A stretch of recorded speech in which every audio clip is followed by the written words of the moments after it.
Major general মুনির, অনেকে বলেন যে এই মুহূর্তে বাংলাদেশে ক্ষমতার ভর কেন্দ্র কয়েক জায়গায় ভাগ হয়ে গেছে, এক জায়গায় নেই।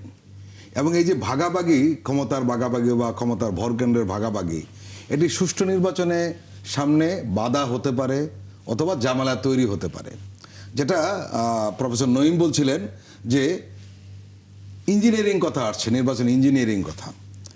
আপনার কি মনে হয় যে এই যে ভর কেন্দ্রের ভাগাভাগি সামনে সুষ্ঠু নির্বাচনের জন্য বাধা হতে পারে? আমি মনে করি না, এবং এগুলো আমার মনে হয় এটা একটা অপপ্রচার। যারা একটা সুন্দর নির্বাচন দেখতে চায় না, তারা নানা রকমের কনফিউশন। এটা অপপ্রচারের ব্যাপারে প্রফেসর নাঈম কিন্তু একটা কথা বলছিলেন। মেজর মনির, আমি একটু যোগ করে দেই। প্রফেসর নাঈম কিন্তু বলছিলেন যে এক জায়গা থেকে বলে নির্বাচন রেজাল্ট দেরি হবে, ওই জায়গা থেকে কিভাবে বলে, আমি সেই কারণেই বলছিলাম। জি প্লিজ। জি, এবং এবং ভারসাম্য ভাগাভাগি is good. We don't want anyone to have absolute পাওয়ার।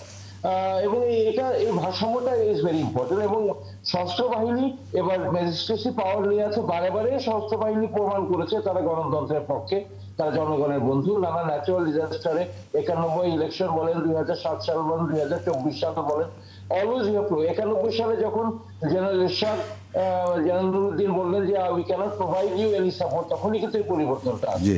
তো we have proven over and over that we are for democracy.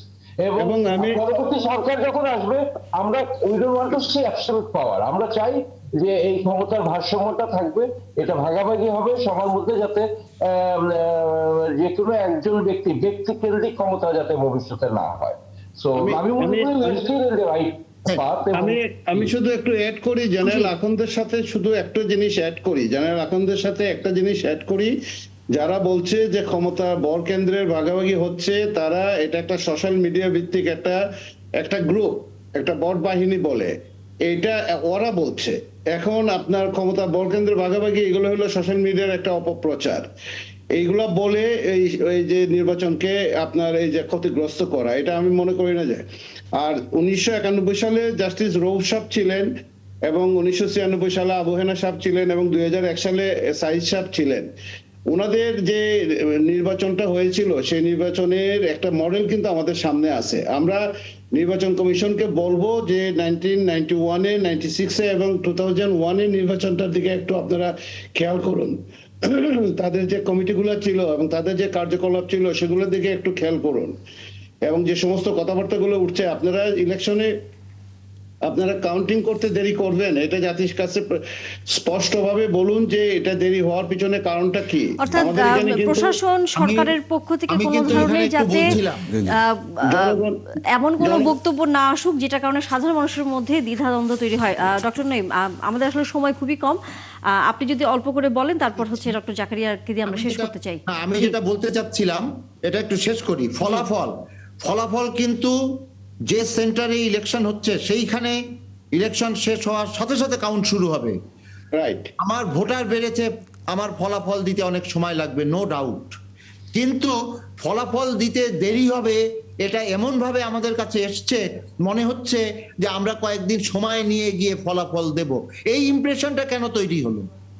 Election কমিশনের দায়িত্ব বলে দেয়া যে ইনস্ট্যান্টলি সেখানে কাউন্ট শুরু হবে, ভোট লাস্ট ভোটার যিনি ভোট দিয়ে গেলেন তার পরপরই ওখানে কিছু প্রসিজিওর আছে, এবং কাউন্ট শেষ হবার পরে প্রিজাইডিং অফিসার সই করে প্রত্যেকটা এজেন্টকে একটা কপি দেবে সেই সেন্টারের রেজাল্ট কি, এবং এজেন্টরা সেটাতে স্বাক্ষর করবে, স্বাক্ষর করে একটা কপি পুলিং অফিসারের হাতে দিয়ে যাবে। হ্যাঁ, এবং এখানে আমি বলি এই যে প্রসিজিওর সারাদিনে, এখন কথা হলো রাতে ভোট বাক্স দিয়েছি, এজেন্টকে ঢুকতে দেয়নি, অমুক না, এই যে প্রসিজিওরটা আছে, কেন ইলেকশন কমিশন এটাকে জনগণের সামনে তুলে ধরছে না যে দিস ইজ দি প্রসিজিওর, এই প্রসিজিওরে ইলেকশন হবে? আপনি যে প্রশ্নটা তুলেছেন, ডক্টর মোহাম্মদ জাকারিয়া নিশ্চয়ই এটার উত্তর দিবেন এবং আমরা শেষ করব আলোচনা। হ্যাঁ, প্রশ্নটা হলো যে এখন এই প্রশ্নটা এসছে এই কারণে, আগে জাতীয় সংসদ নির্বাচনে শুধুমাত্র একটা ব্যালট শুধু গোনা দরকার ছিল। এবার যেহেতু গণভোট রয়েছে, গণভোটের কারণে একটা ব্যালট হয়তো বেশি, এই কারণেই হতে পারে। কিন্তু আমাদের তো এটা নাম্বার অফ রেওয়াজ পোলিং আছে। বেশি। আমাদের নাম্বার অফ আমাদের পোলিং তো অফিসারও বাড়ানো না না হয়েছে।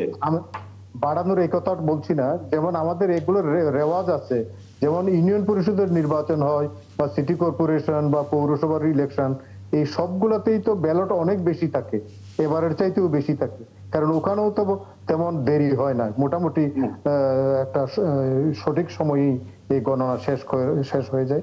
কারণ ইউনিয়ন পরিষদেও 3টি ব্যালট, একটা চেয়ারম্যান, একটা সাধারণ সদস্য, একটা সংরক্ষিত আসনের সদস্য। ঠিক একইভাবে মেয়রাল ইলেকশনেও, পৌরসভাতেও, এবারও সিটি আসলে কর্পোরেশনেও যাতে একই। সেরকম সময় কিন্তু না এবারে লাগে আমরা সেই প্রত্যাশা করি এবং নির্বাচনটি সুষ্ঠুভাবে শঙ্কামুক্ত হবে সেই প্রত্যাশা রাখি।